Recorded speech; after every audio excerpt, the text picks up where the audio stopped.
ఇక్కడ ఆదోని నియోజకవర్గంలో ఈ 5 ఏళ్ల పాటు మనం వింటుండే సర్వసాధారణమైనటువంటి మాట ఏంటంటే కబ్జా.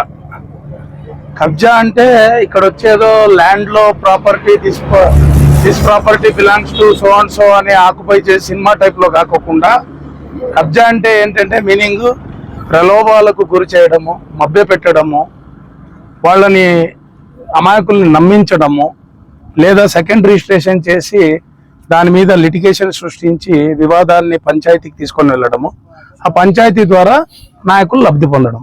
ఇది కబ్జా అంటే యాక్చువల్గా. అంటే కామన్గా జనాలకి ఆ వర్డింగ్ యూజ్ చేయలేక కబ్జా కబ్జా కబ్జా అని అంటుంటారు. అందులో భాగంగానే ఈరోజు తులసమ్మ గారు వాళ్ళ కుమారుడు నవీన్ గారు 451 survey number 55/2A survey number గతంలో వాళ్ళ బ్రదరే, అంటే తులసమ్మ వాళ్ళ బ్రదరే మమ్మల్ని నమ్మించి మేము ఆ అక్క తమ్ముడి బంధంలో మేము రిజిస్ట్రేషన్ చేసి ఇచ్చినాము అమాయకత్వంతో. బట్ తమ్ముడు మాకు ఖచ్చితంగా మాకు పూర్తి న్యాయం చేస్తాడు, మిగతా డబ్బులు ఇస్తాడు అని చెప్పి ఒక దీంతో మేము రిజిస్టర్ చేశాము. బట్ అక్కడ ఏమైందంటే ఇక్కడ గమనించాల్సినటువంటి విషయం ఏంటంటే, సరే అక్క తమ్ముడికి ఏదైనా జరిగిండొచ్చు, వాళ్ళ ప్రేమ మధ్యలో ఏదైనా జరిగిండొచ్చు, అవి తర్వాత మళ్ళీ మధ్యలో విభేదాలు వచ్చి ఉండొచ్చు, అవన్నీ కామన్.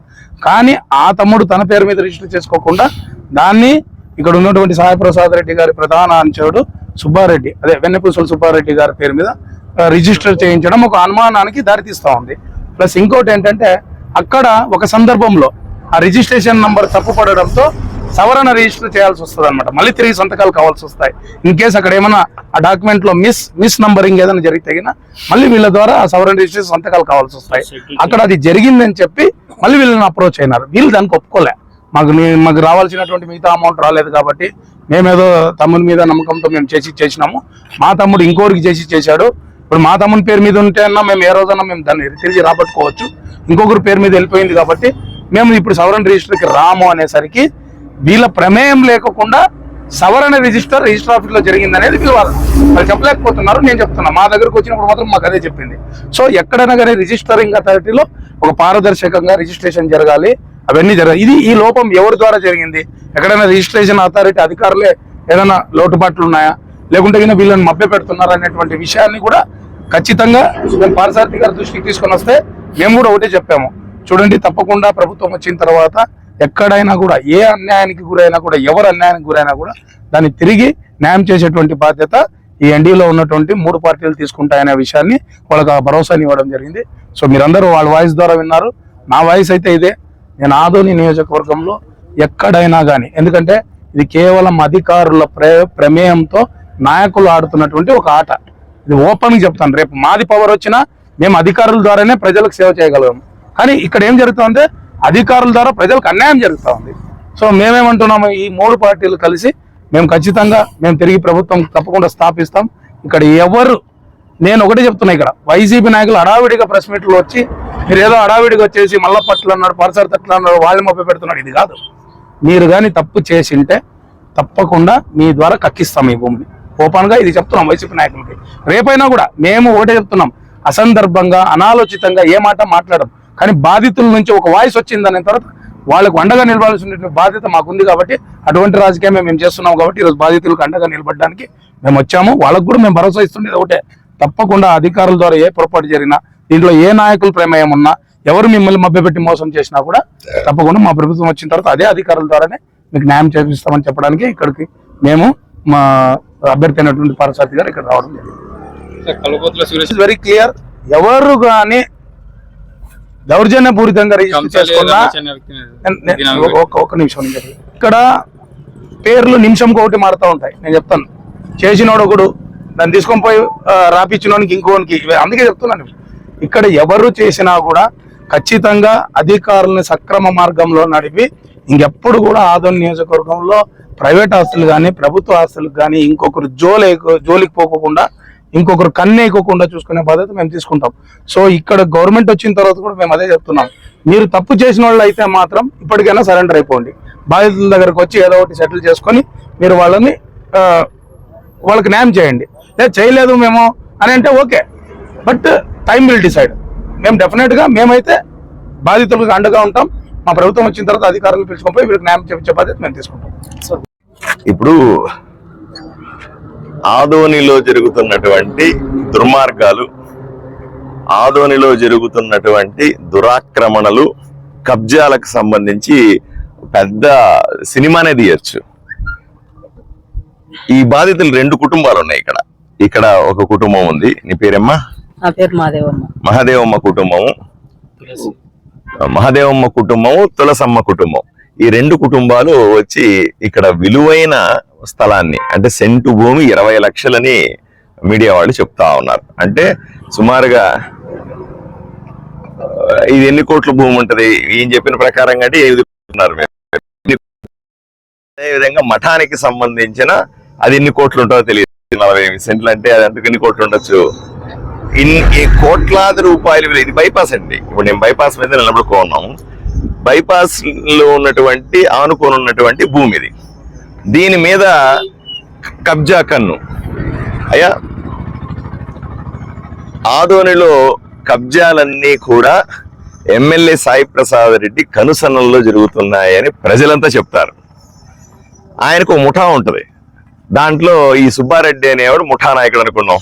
ఓకే, అసలైన విషయం ఆ వ్యక్తి ఏం చేస్తారు, ఈ సుబ్బారెడ్డి అనే ఆయనకి కబ్జాల పర్వం. ఇట్లా నేను ఏ ఊరికన్నా పోండి, సాయి ప్రసాద్ రెడ్డికి ఒక ముఠాలో మనిషి ఒక ఊర్లో ఒకరిని వదిలిపెట్టినట్టున్నాడు. ఈ సామ్రాజ్యాన్ని సాయి ప్రసాద్ రెడ్డి నడుపుతూ ఉంటే, ముఠా సామ్రాజ్యాన్ని లేదా కబ్జాల సామ్రాజ్యాన్ని సాయి ప్రసాద్ రెడ్డి నడుపుతా ఉంటే, ఆయన దగ్గర ఊరికో ముఠా, వీధికో ముఠా వదిలిపెట్టినాడు, ముఠా సభ్యుడిని వదిలిపెట్టినాడు. అతను ఏం చేస్తాడు, ఈ పెద్దమ్మ కుటుంబంలో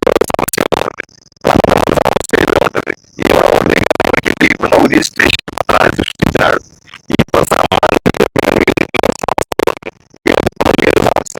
ఏదో నుంచి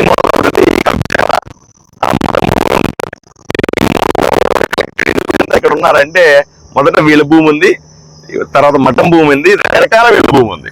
ఇవన్నీ కనుక ఇది అత్యంత విలువైన భూములు ఆదోన్లో. సో వీళ్ళు ఏదో ఒక డాక్యుమెంట్ సృష్టిస్తారు. ఆ డాక్యుమెంట్ అడ్డం పెట్టుకొని వీళ్ళ పొలాల్లోకి, వీళ్ళ స్థలాల్లోకి రానియకుండా అడ్డం పడతారు. దాంతో కథ మొదలవుతుంది.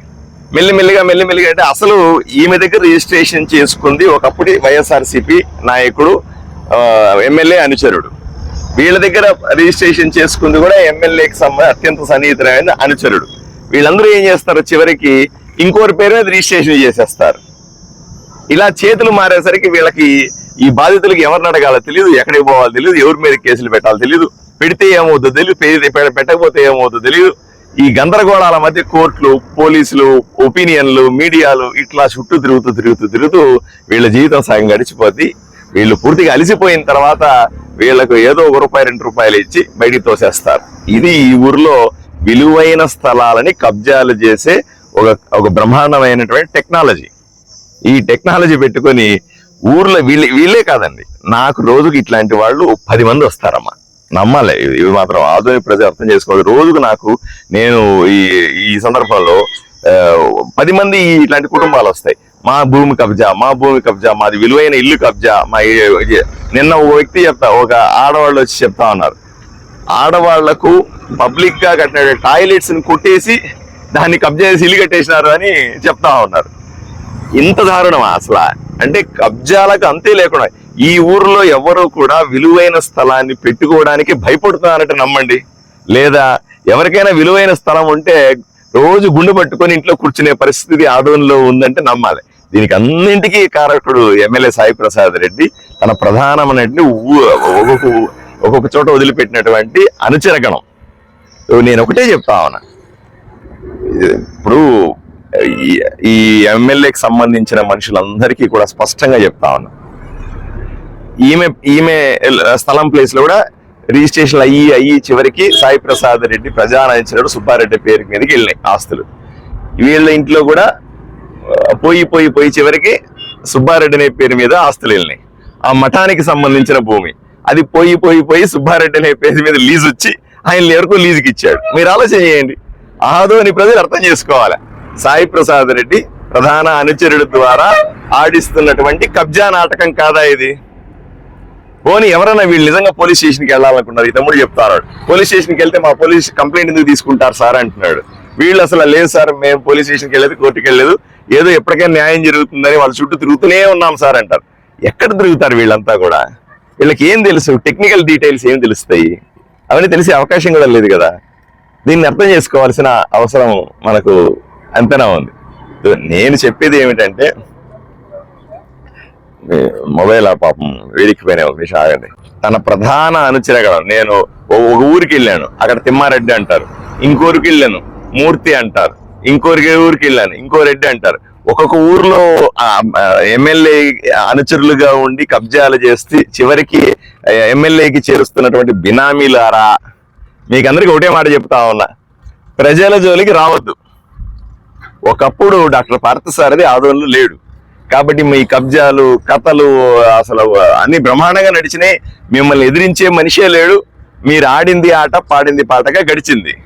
కానీ ఈరోజు డాక్టర్ పార్థసారథి ఉన్నాడు, మల్లప్ప ఉన్నాడు, ప్రజలకు అండగా నిలుస్తాం. ఇక్కడ ఇప్పుడు కూటమిలో ఉన్నటువంటి తెలుగుదేశం, జనసేన, భారతీయ జనతా పార్టీ నాయకులు అందరూ కూడా చాలా స్పష్టంగా చెబుతున్నాం, ఒక్క 10 రోజులు గెలిస్తే నేను ఎమ్మెల్యేగా వస్తా ఉన్నాను, ఇక్కడ గెలవబోతా ఉన్నాను, ప్రజలు ఆశీర్వదిస్తా ఉన్నారు.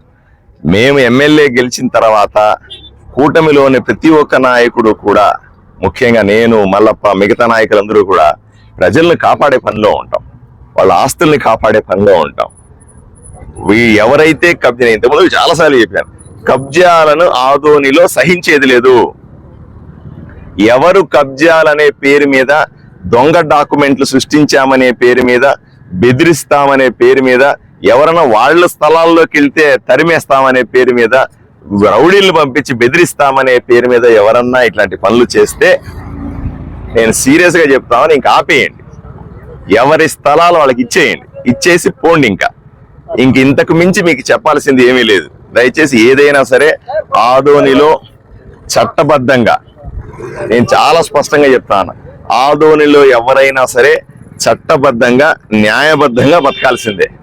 అన్యాయం జరిగితే లేదా ఎవరినన్నా హింసిస్తే, అక్రమాలకు పాల్పడితే వాళ్ళకి ఇబ్బందులు తప్పవు.